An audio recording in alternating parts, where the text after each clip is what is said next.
주식 농부님들 반갑습니다. 추세와 수급에 따른 추수기입니다. 오늘 분석할 종목은 KT입니다. 종목 분석에 앞서서 구독, 좋아요, 댓글, 알림 설정까지 해두시면 저희 길을 받아서 주식 투자가 대박 나실 겁니다. 더불어서 하단에 인기 동영상과 재생 목록에 많이 본 동영상도 있으니 투자에 참고하시기 바랍니다. 예, KT 이동통신사죠. 뭐 모르신 분들은 없을 겁니다. 최근에 나왔던 리포트 내용 말씀드리겠습니다. 신임 CEO 선임 완료란 제목입니다. 8월 30일 임시주총에서 김영섭 KT 신임 CEO가 선임되었다. 김영섭 KT 신임 CEO는 이제 전에 LG CNS 대표였습니다. 자, 거버넌스 이슈가 불거진 지 약 9개월 만에 경영 공백을 해소했다. 일각에선 외부 출신 CEO 선임으로 인한 대규모 구조조정, 빅베스를 우려한다. 그러나 양 시나리오 모두 가능성이 크지 않아 보인다.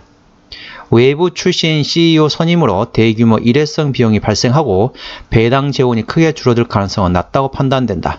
4분기 중 임단협, 연내 적체된 인사와 조직 개편, 즉 사업 포트폴리오 점검이 이루어지겠으나 이 역시 엄청난 비용이 수반되는 이벤트는 아닐 것이다.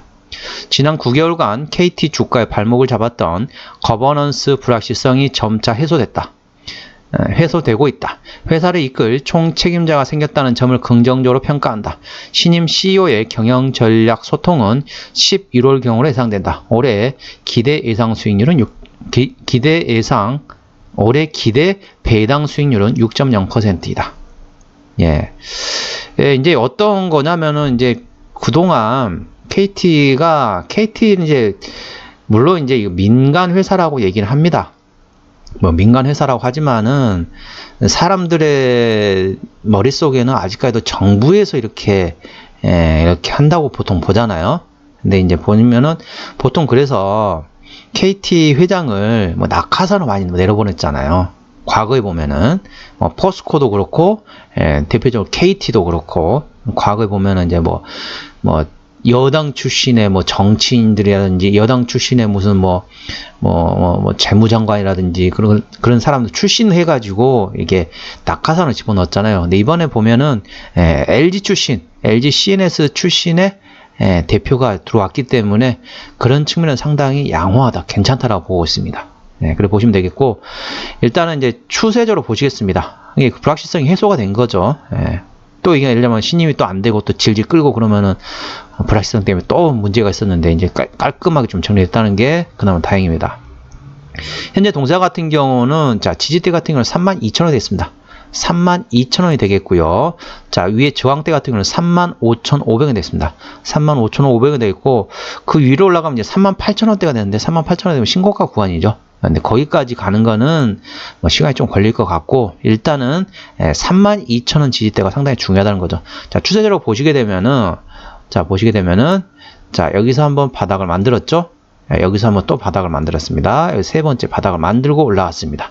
그러면서 여기 상당히 중요한 이게 저항대였거든요. 32,000원 상당히 중요한 저항대였는데 여기를 최근에 이제 돌파를 하고 현재 이렇게 지금 이게 지지를 받고 있다. 그래 보시면 됐습니다. 그래서 32,000원 상당히 중요한 지지대인데 이때도 보시게 되면은 32,000원에 밑꼬리 달고 올라왔죠. 여기 지지대 나왔던 구간입니다. 여기가 32,000원이고 이때도 한번 지지를 잠깐 받았다가 다시 또 내려왔지만은 이런 상황이 있습니다. 상당히 중요한 지지대입니다. 32,000원 지지대가 상당히 중요하기 때문에 여기 지지를 꼭 확인하시면 됩니다. 여기를 혹시 지지를 못 받는다 그러면 다시 또 내려갈 수 있기 때문에 그때는 또 어느 정도 지분을 좀 정리하시는 게 좋겠죠. 참고하시기 바랍니다. 지지대 32,000원, 저항대 35,500원입니다. 자, 수급 동향 보시겠습니다. 자, 외국인이 한 달 동안 197만 8천 주를 샀습니다. 최근에 계속 사고 있죠. 외국인이 계속 사고 있습니다. 기관 같은 경우는 자 152만 4천 주를 샀습니다. 최근에 계속 사다가 뭐 이틀 동안 그렇게 큰 물량은 아니지만은 소폭이나 조금 매도를 했습니다. 이거 가지고 이제 뭐 트레이딩으로 전환됐다. 그래 보기는 조금 그렇습니다. 왜냐면은 매수했던 물량 대비 최근에 이틀 팔았던 건 얼마 안 돼요. 그렇기 때문에 트레이딩이라기보다는 순 매도 기조 중에서 일부 좀 차익실현 나왔다. 그래 보시면 되겠습니다. 수급 동향에서 개별적으로 보시게 되면은, 자, 금투 같은 경우는 어떻습니까? 금투는 약간 트레이딩으로 바꿔 보시면 됩니다. 트레이딩이고, 보험은 지금 팔고 있죠? 자, 투신도 팔고 있고요. 기타금융 팔고 있고, 연기금은 사고 있습니다. 그러니까, 연기금만 사고 있고, 금투는 트레이딩하고, 보험, 투신, 기타금융은 전반적으로 팔고 있다. 사모펀드도 트레이딩 하고 있다. 그래 보시면 되겠습니다. 자, 신용비를 보시겠습니다. 신용비율 같은 경우는 0.11%, 이 정도 상당히 양호하죠. 코스피 200 종목이기 때문에 대차거래 공매도 사항 보시겠습니다. 자, 대차거래 사항 보시게 되면은, 자, 어떻습니까? 최근에 좀 감소를 하다가 다시 좀 증가를 하고 있죠. 대차거래 좀 계속 다시 좀 증가를 하고 있다고 보시면 되겠습니다. 자, 공매도 사항 보시게 되면 10% 이상 중요한데 단 이틀밖에 없습니다. 그렇기 때문에 공매도는 지금 거의 지금 안 들어오고 있다고 보시면 되겠고, 대차거래는 계속 좀 늘리고 있다고 보시면 되겠습니다. 그럼 대차거래를 한 달 동안 얼마나 늘렸는지 한번 볼까요? 한 달 동안 약 한 20만 주 정도, 20만 주 정도가 대차거래가 증가했습니다. 20만 주 정도가 대차거래 증가하는 상태에서 공매도는 지금 안 치고 있다는 거죠. 일단은 공매도 총알을 지금 계속 쌓아놓고 있습니다. 아직 공매도는 총을 좀 쏘고 있지는 않지만은 그 점은 참고하시기 바랍니다. 자, 최대 지분율 보겠습니다. 최대 주주 지분율은 국민연금 8% 가지고 있고, 현대차에서도 7.7%, 신한은행에서 5% 가지고 있습니다. 아무래도 이제 국가 거라고 보는 이미지가 크죠. 국민연금이 가지고 있기 때문에 그렇습니다. 자, 어떤 회사인지 다들 아시죠? 이동통신, 그 회사라고 보시면 되겠습니다. 통신사라고 보시면 되겠죠. 자, 매출액 같은 경우는 작년에 25조 6,500억에서 올해 26조 4천억으로 좀 증가했죠. 내년에도 27조 2천억까지 괜찮습니다. 자, 영업이익 같은 경우는 작년에 1조 6,900억에서 올해 1조 8천억으로, 아무래도 통신, 핸드폰을 안 가지고 있는 사람들은 없잖아요. 초등학생만 되더라도 다 가지고 있습니다. 웬만한 사람은 다 가지고 있기 때문에, 예를 들면은 말 못하는 거 깐난 애들 있잖아요. 미취학 아동, 뭐 요 정도가 아니면은 웬만하면 다 가지고 있죠. 그렇기 때문에 추가적으로 뭔가 사람들이 뭔가 크게 될 수는 없어요. 그렇기 때문에 우리나라 안에서는 더 이상 이제 성장하는 게 한계가 있고, 외국으로 진출해야죠. 뭐 몽골이라든지 뭐 베트남이라든지 이렇게 동남아라든지 이쪽으로 좀 진출을 해야 됩니다. 거기서 이제 실적이 증가할 수밖에 없다는 거죠. 자, 당기순이익 같은 경우는 작년에 1조 3천억 원대에서 올해도 1조 3천억, 내년에 1조 4천억까지. 당기순이익 보시면 작년에 1조 3,800억에서 1조 3,300억으로 소폭이지만 감소를 했습니다. 내년에 1조 4,600억까지 다시 회복이 되고요. 자, 분기 실적 보시게 되면 1분기는 지나가서 2분기 보시게 되면 작년에 4,590억에서 올해 5,700억 잘 나왔습니다.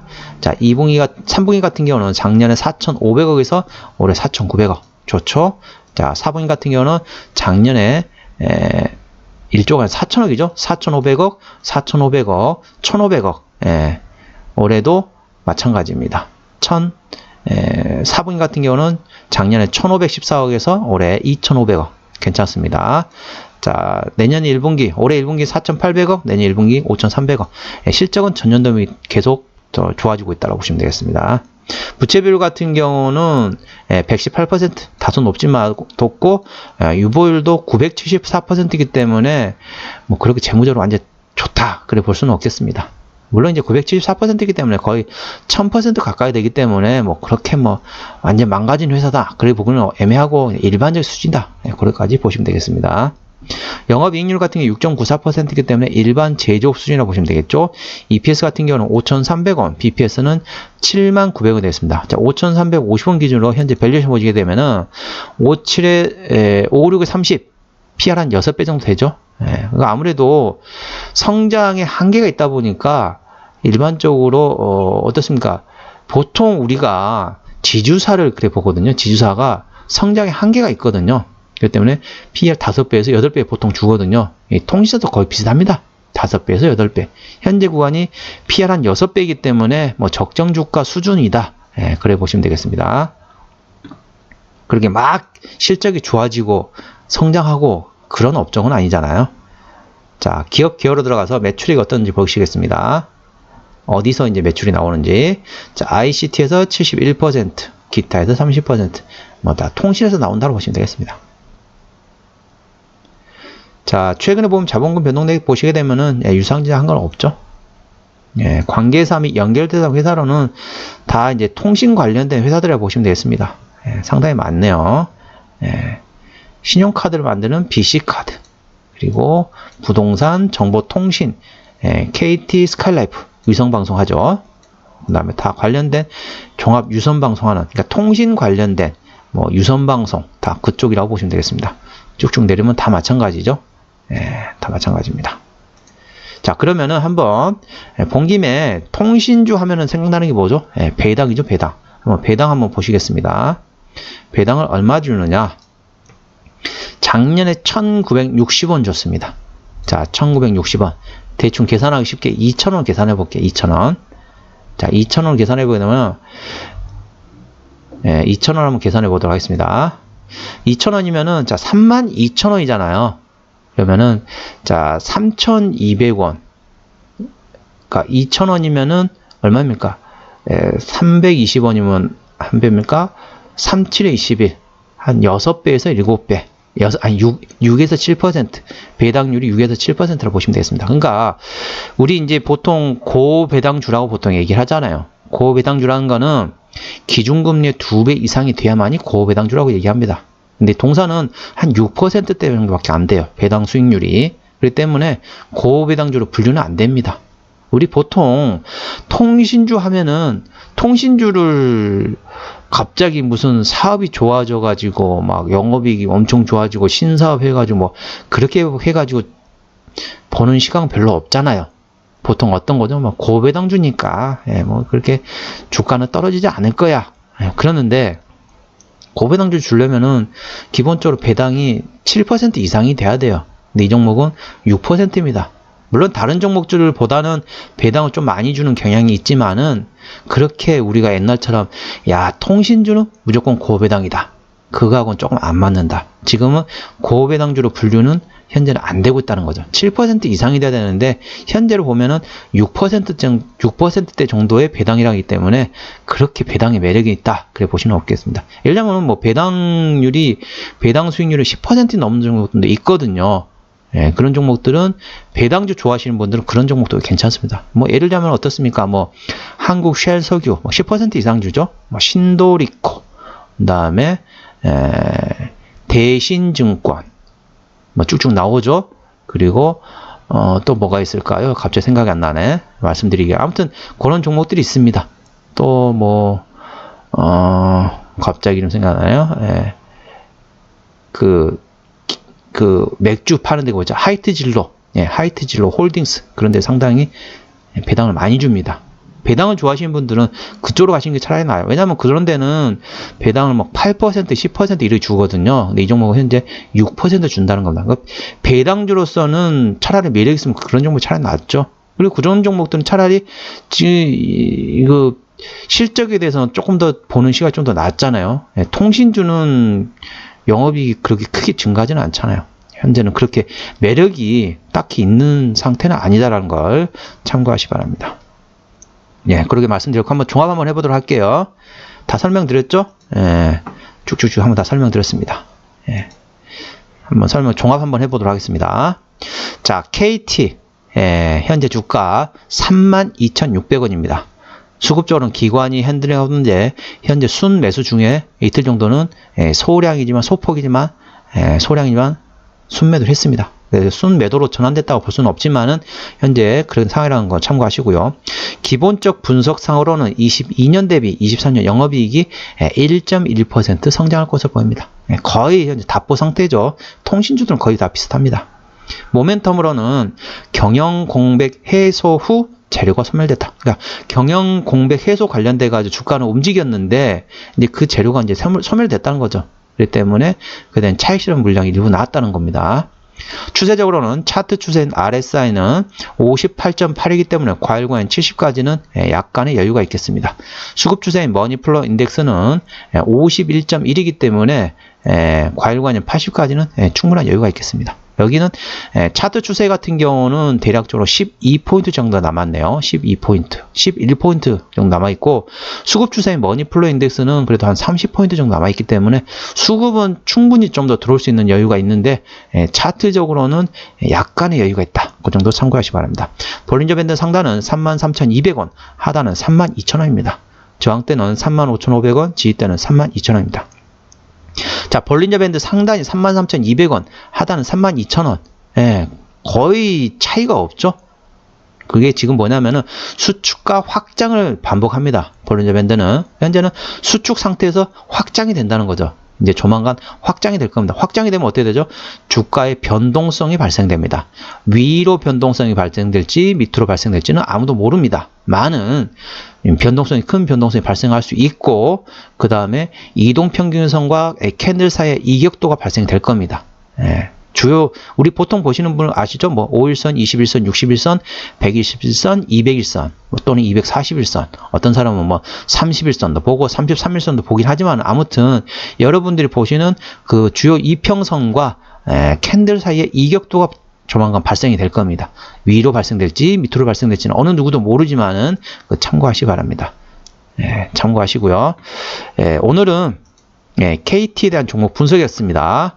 구독, 좋아요, 댓글, 알림 설정까지 해두시면 저의 기운을 받아서 주식 투자가 대박 나실 겁니다. 더불어서 하단에 인기 동영상과 재생 목록에 많이 본 동영상도 있으니 투자에 참고하시기 바랍니다. 이상 추세와 수급의 달인 추석이었습니다. 감사합니다.